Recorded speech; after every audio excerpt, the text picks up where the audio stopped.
Yun, what's up mga katahid. Bali, etong video na to na gagawin ko para ito sa mga customer buyer ko na nag-acquire ng aking mga alaga or mga palahi. Bali, i-update ko lang sa kanila yung mga nakuha nilang mga manok. Tsaka sabihin ko rin kung ano yung mga bloodline, wing band number, para at least alam nila yung kinukuha nila. Tsaka alam nila yung manok nila na kung saan kasi meron naka-acquire sa akin na taga Davao, Cagayan de Oro, tapos merong Antipolo, yun yung mga sisiw, saka Manila, yun. Bali i-update ko lang sa kanila, kaya iba-vlog ko tong aking mga alaga na para makita nila sa YouTube channel. So tara mga katahid, samahan niyo ako, let's go! I thank you, every one of you. I wanna thank you, every single one of you. I thank you. So ito mga katahid, bali ito yung isang na-acquire ng taga Davao. Bali yung bloodline nito, McLean Dome. Bali apat yung nakuha niya. Bali magkakapatid. McLean Dome yung bloodline. So ito yung unang nakuha niya. Ito yung wing band number. Ito po yung personal wing band. Yun, personal wing band lang po, walang banded ng kung anong stagan o ano man. Bali ito yung AO19 BGFB. Yan po, tapos name ko yan, name ng backyard. So ito po yung number niya. 472.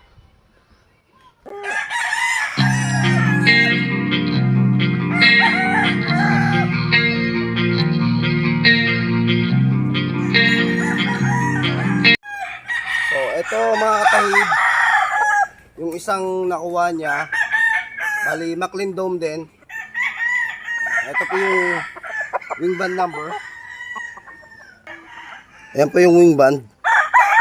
Wing band number niya is 473.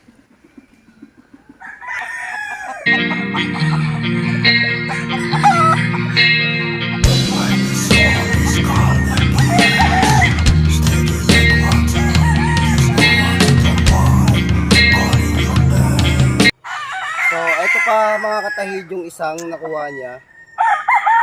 Bali McLean Dome din. Yun nga lang gumayos sa sa nanay, yellow legged na. So ito yung wing band number niya, 474.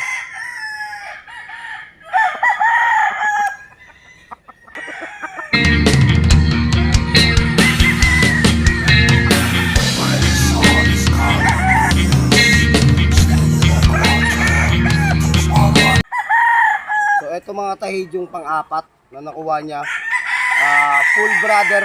Full brother kasi yung nakuha niya, McLean Dome, yung bloodline. Ito po yung wing band number, 475. So shout out sa iyo Sir Isaiah J from Davao. Yan, ito po yung nakuha nyo, na-acquire nyo na mga manok. Yan, pinapakita ko na po. Bali, pakitignan na lang po sa YouTube channel.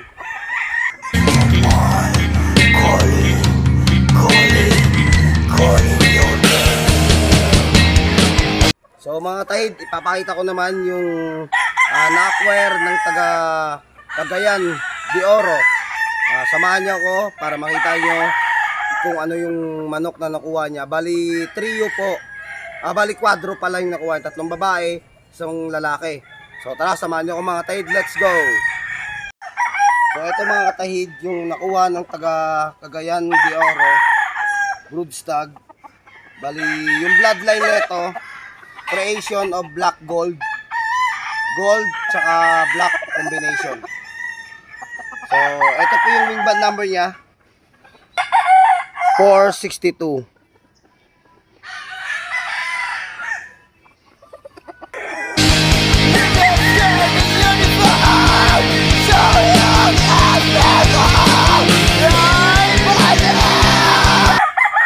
Papakita ko noon mga katahid yung nakuha niyang mga babae. Yun, tara, samahan niyo ko, let's go. So ito mga katahid yung hen na nakuha niya. bloodline nito Irish Dome tsaka Albany Dome, straight of dome siya. Yan, meron siyang tapi. Pero minsan may lalabas ditong open air, yung walang balahibo yung tenga. Tsaka tapi, kasi may side itong open air tapi. So ito yung kanyang league band number. League band number niya is 66. Yon.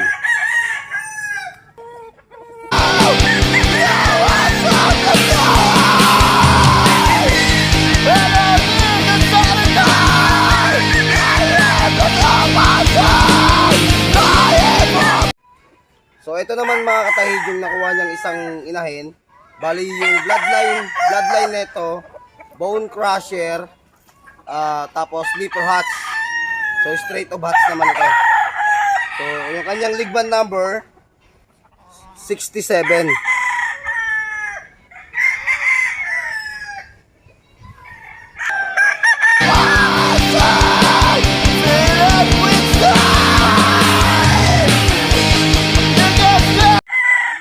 Ito po isa sa mga nakuha niya mga katahid. Creation of Spangled. Straight line of Spangled siya. Kasi balik sa nanay. So, shout out sa iyo, Sir Benji Umpad. Ito na po yung mga bloodline na nakuha mo. So, yung league band number nito, number 72. So, shoutout ulit Sir Benji Umpad from Cagayan de Oro.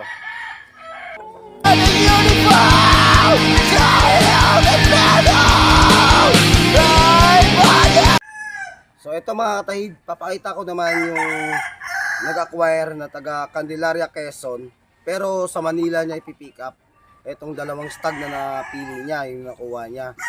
So, siya si Maya Olta from Candelaria, Quezon.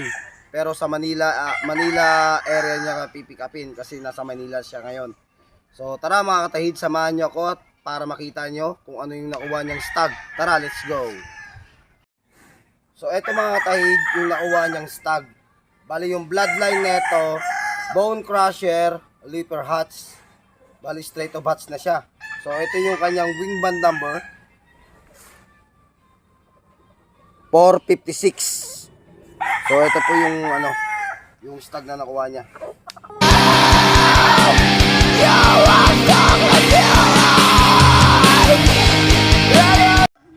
So ito naman mga katahid yung isang nakuha niya. Bali yung bloodline nito, creation of black sweater. Bali yung wing band number niya, so ito po 469. So ito na, shout out Sir Maya Olta from Candelaria, Quezon.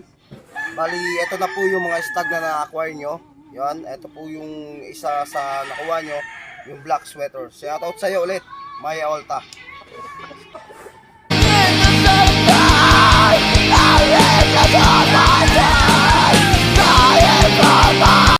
So, what's up mga katahid? Bali, ito namang bidyong ito papakita ko sa inyo. Yung nag-acquire na taga Occidental Mindoro. Bali sisiw naman yung kukuhain niya. So papakita ko lang sa inyo yung mga napili niya sisiw. Bali 3 lalaki, 1 babae. So tara mga katahid, samahan niyo ako, let's go. So ito mga katahid yung napili niya.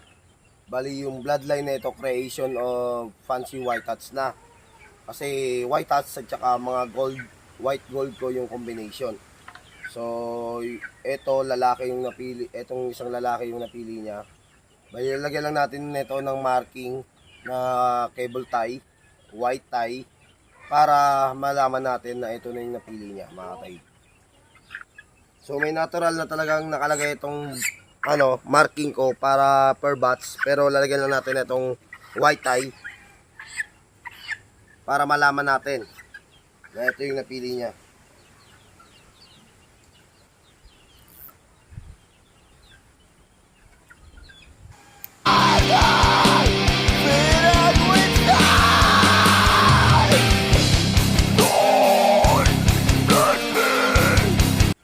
So ito naman mga katahid yung isang napili niya na lalaki.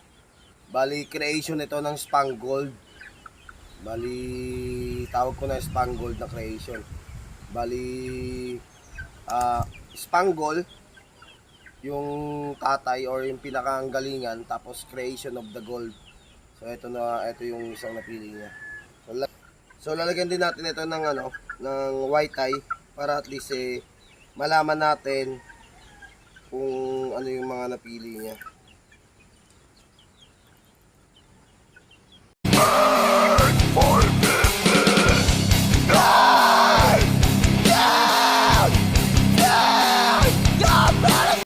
So ito naman mga katahid yung isang napili niya. Yung bloodline nito is LDT Boston cross sa sweater line. Yun, bali meron na siyang kaagad na white tie. Kasi hindi ko pa natanggal yung unang batch niya. Pero eto na, meron na. At least alam ko na rin kasi nga pula rin to, nag-isang pula sa batch sa hanay nila. So, eto po.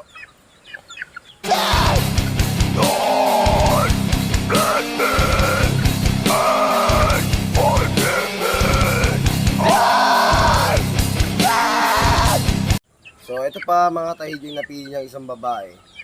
Bali creation din ito ng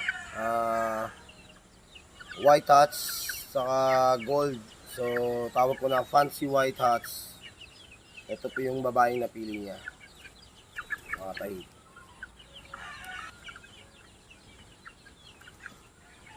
Ilalagyan lang ulit natin ng marking para at least buo na yung apat na napili niya.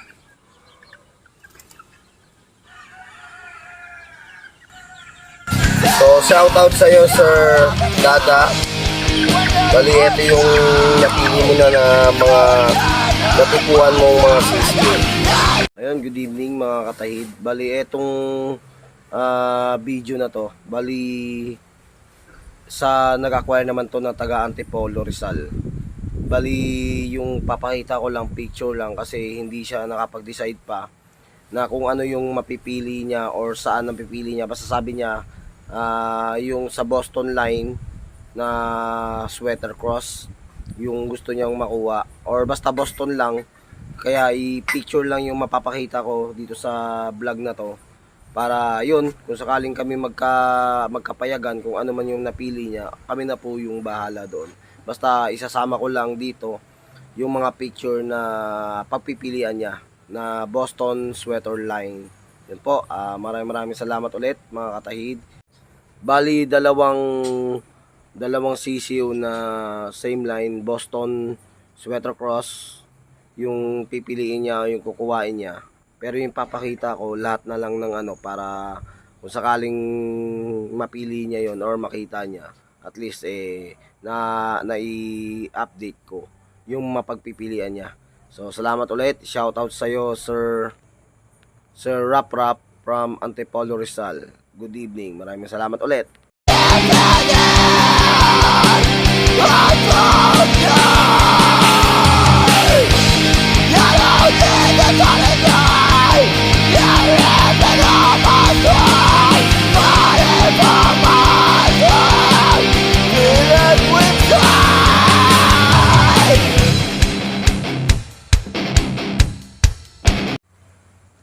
So lahat po ito mga katahid na na nila, na downan na full payment na yung iba. Yung iba nakapagbayad na ng reservation, yung iba hindi pa full payment pero may mga down na. So waiting na lang tayo kung sakaling kailan nila mapopull o Tapos waiting na rin tayo ng schedule for shipment kung kailan, kasi yung proseso kailangan pa ng blood test or swab test ng mga avian plus. Yon, kailangan pa ng ganung mga permit, shipping permit o kung ano pang lalakarin. So, waiting tayo, tsaka waiting sa update para maipadala na yung mga nakapag-pull na. So, maraming salamat ulit mga katahid sa mga tiwala nyo sa mga linyada ko. So, etong video ito, sharing lang about sa mga nag-acquire sa akin. Yon, para masabi nilang legit ako. So, ina-update ko lang yung mga alaga na mga nakuha nila. So, yun mga katahid. Basta etong mga video ko, lagi kong pinapaalala. Based on my own experience, kayo na pong bahala kung susundin nyo o hindi yung mga lahat ng nakikita nyo sa video ko. Kayo na pong bahalang umusga kung tama o mali. Basta ginagawa ko yung alam kong nararapat at nakakatulong sa akin. Yun lang po mga katahid. Maraming salamat. Good evening. God bless. More powers. At saka keep safe always. Happy New Year mga katahid.